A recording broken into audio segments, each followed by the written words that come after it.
daş babalar var.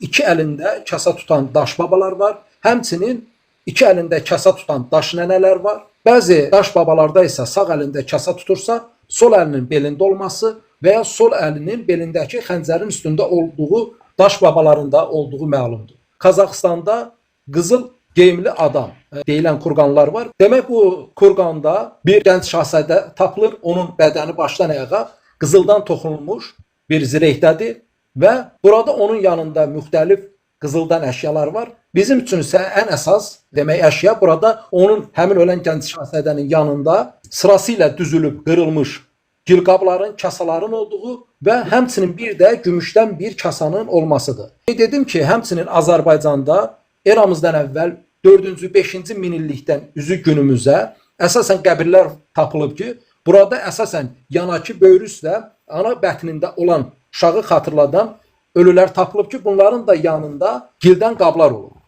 Lakin biz bunun daha təkmil formasını, daha geniş ifadəsini həmin Qazaxıstanda olan qızıl geyimli adam kurqanında görürük. Yəni dolayısıyla demək ki, biz bir Türk kültüründə, Türk daşbaba kültüründə bir kasa inancının olduğunu görürük. Lakin bu kasalar nə ifadə edir? Göründüyü kimi hələ bax ümumi olaraq Göbəkli Təpədən danışmışıq, daşbabalardan danışdıq, kurqan gələneyindən danışdıq. Lakin bunlar arasında biz birbaşa əlaqəni qura bilmirik. Və demək ki, burada hər hansısa bir məqsədlə, inanc və ya kültür məqsədi ilə bu tikilibdir.